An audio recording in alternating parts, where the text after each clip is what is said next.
Yo, what is going on, everyone? Will Morris here bringing us a brand new Busch Gardens video, and this video is going to be a little bit different. We're not going to talk about something happening at the park.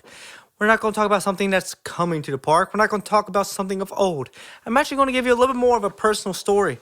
Now, originally, this idea was meant to be an episode of the Sweet Talking Podcast, which is my podcast that I haven't done an episode of in a year. It's still alive. I'm going to try to keep it compact while also giving you a real story. But a lot of you guys notice I talk about Busch Gardens a lot. And if you have been watching this channel for a few years or you know me personally, I'm a big Busch Gardens fan. So I thought, what would be better than to make a video talking about why I love Busch Gardens?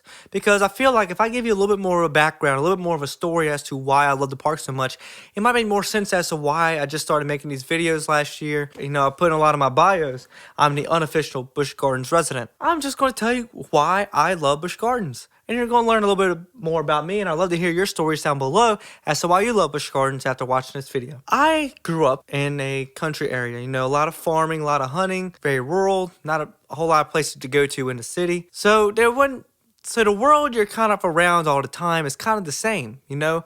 You go here, there's farmland, and they're all farmers, and everyone, for the most part, kind of fits into that mold of, you know, similar career paths, similar desires, similar wants in their life. Obviously, as you can tell by what I do for work, I chose a different path. As a very young kid, my parents took me to Busch Gardens. They always went to Busch Gardens growing up and in their lives, so they got me started going very young, and I love the park. You know, over time, I just love for Busch Gardens for being fun started to turn into, I love Busch Gardens for what it is. As someone who grew up in the country, part of me always wanted to reach out and get out of the country. So I think, especially as a very young kid, I think I saw Busch Gardens as an opportunity to get out and experience a world that was unlike anything at home. And with that, I loved the city of Williamsburg, and it's why it's a city I want to settle down in, because that city it's not too big, it's not too small. It has just enough of everything that I would love, and it's in a beautiful area. You're not too far away from Richmond, you're not too far away from Virginia Beach. It's just a beautiful area with so much rich history, and the whole area was amazing. But specifically with Busch Gardens, it was just this world. I talk about it in the Busch Gardens Tampa video. You can walk around the park and you're seeing billboards for stuff. And you're like, it's almost taking me out of the experience. When you're at Busch Gardens Williamsburg, the only thing you see really is the Anheuser-Busch factory. To me, that kind of fits with it because it's all part of the Busch Gardens history. And then you look beyond and you're seeing the James River and you're seeing forest.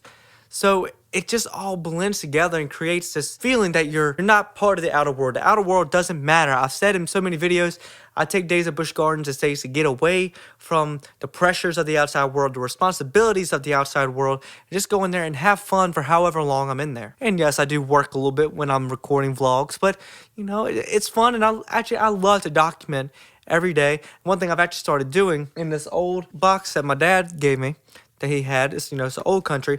Inside of it, I have all my parking tickets from, I think, 2 years of counting now, maybe 2 or 3 years.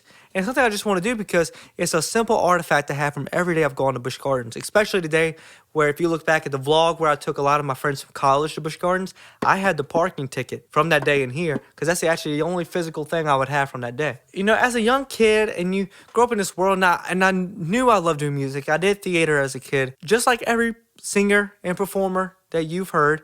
What did I do as a kid? I went and performed in my family's living room at every family gathering.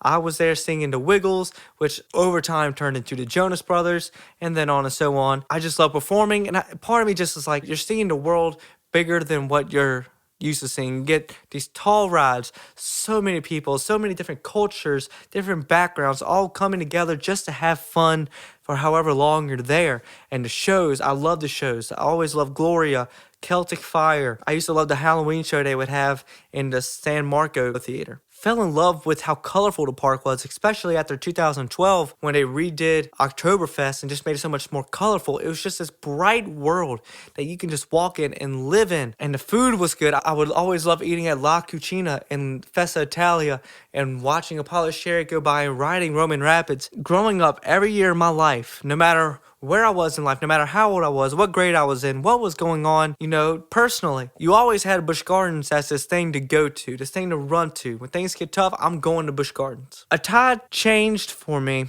when the 40th anniversary came around 2015 because the park brought the history back. A lot of things I didn't know about Busch Gardens came back, and they were selling the 40 years documentary. I still have it. I love watching it to this day. When I watched that documentary, I learned so much about the park. I learned so much about the history, the people, the why of the park, the why the park exists, the why people care about preserving the park. And you hear all these testimonies, and it's just like, wow, this park in the middle of Williamsburg, Virginia, just holds so much passion, so much art, so much love, so much thrill. And it really resonated with me. I would always watch it. I would try to get other people, my family and friends, to watch it because I'd be like, you need to understand, this park isn't just a park. It's something special. You know, you hear stories about Walt Disney and why he built Disney. And look, I love Disney. I went to Disney twice as a kid. I live in Virginia. Disney's in Florida. I think the 40th anniversary really changed my mind.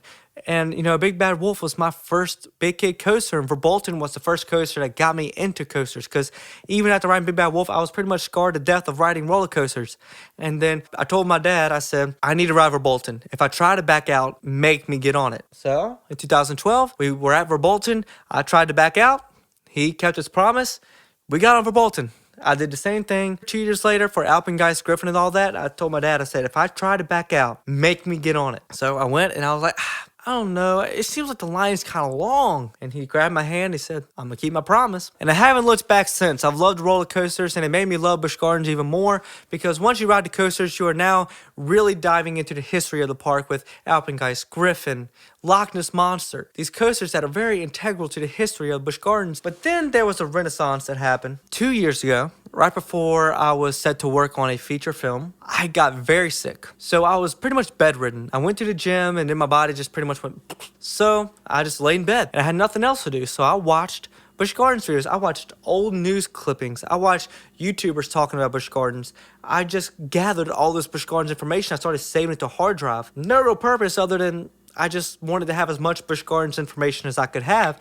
So I started saving all these different photos, news articles, videos, knowing that one day I'd do something with it. I learned so much about Busch Gardens, and you think I was 19 at this point, been going to Busch Gardens for 19 years, had lived through the 40th anniversary. When you think you know everything about Busch Gardens, you're so wrong. There's always something new to learn. There's always something new to appreciate about the park. And so I just dived in head first and spent that week just watching everything. I pretty much watched every video you could watch on YouTube about Busch Gardens, and looking up news articles and just reading into so much. Why Drachenfire closed? Why Big Bad Wolf closed?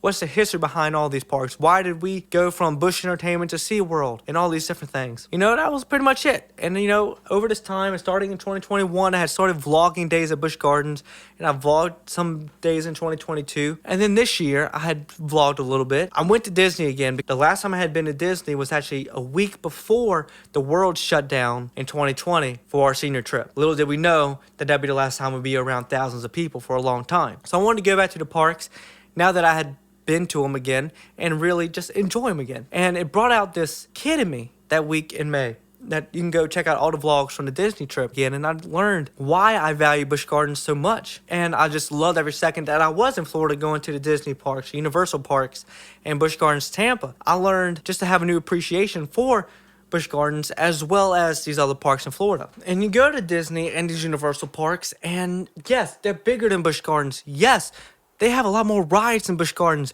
You know why? Because I've said it before, movie money trumps everything. So there's a part of me that also wants to talk about Busch Gardens, because these parks are propped up on such pedestals because of the movies, because of the studios, because of the IP content. Everyone wants to go there. Everyone wants to meet Darth Vader. They want to meet Star-Lord. They want to meet Iron Man. They want to meet Mickey. They want to meet Gru. They want to meet the Minions. So when all these parks are being put on such a high pedestal, I feel like Busch Gardens is just as good of a park, if not a rival to those parks. They can be a rival. I've talked about why they can be a rival. So that's also part of me that just feels so obligated to speak to why this park is amazing. It's overshadowed by these other parks. Open people's eyes as to, don't discount this park.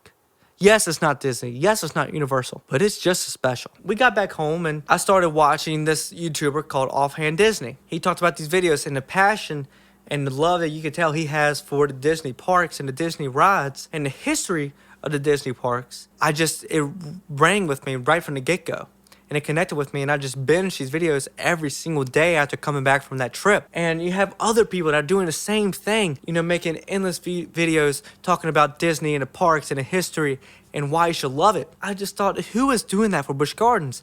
Now, there are a bunch of great Busch Gardens Williamsburg YouTubers. Do not get me wrong. There are a bunch of YouTubers that go to the press events, that go to the first days of events. Like, technically, I probably should have gone to the first day of Mardi Gras. I was busy. I do live close to Busch Gardens, but not that close. You know, it is something I have to set the day aside for if I want to go. So I said, someone needs to be the champion. Someone needs to go to the events, hopefully get into the press events, while also making videos talking about the history of Busch Gardens, the appreciation of Busch Gardens, things that are coming to Busch Gardens, developments, rumors, criticisms. Someone that was a champion wore that badge and said, I will talk about all the good, all the bad, about the history about Busch Gardens Williamsburg, because someone needed to. There were people in the theme park community that would make a video here and there talking about the history of Big Bad Wolf, history of Drakenfire, and those videos are awesome. I highly suggest you go listen to it. But I just felt someone needs to be out here that devotes a portion of their channel to doing that. And I love talking about this park. I love it. I love it. I love it.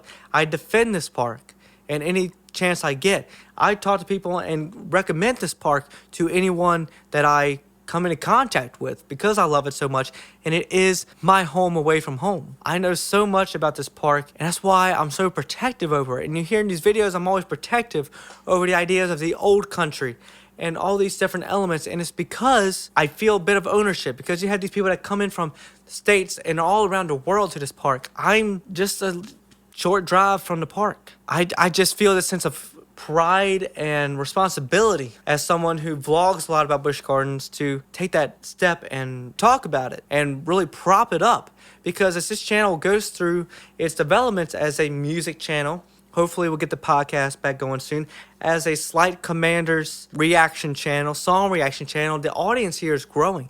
And a chance I get to introduce new people who've never heard about Busch Gardens Williamsburg before to Busch Gardens, and maybe get them to want to visit the park in their life, is something that I just felt like I needed to do. And I love this park. I love the food. I love the people. I love the history. I love everything it stands for. Introducing European culture into Busch Gardens. You learn so much about the food, the music, the clothing, the history. You learn so much. It's educational as much as it is entertainment and thrill. I know people say, I don't want to learn at a park.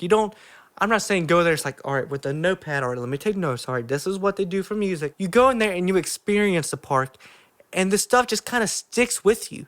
I'll leave the park and I'll have the song from England or the song from Oktoberfest ringing in my head, so much where I have it on my phone. Or sometimes I'll listen to the music because there's just this feeling. I love the smell of the plants and the fresh mulch that they lay around the park. It has such a distinct smell. And maybe I'm crazy. Maybe I'm slightly insane for it. I'll take that. I haven't chosen a normal career path.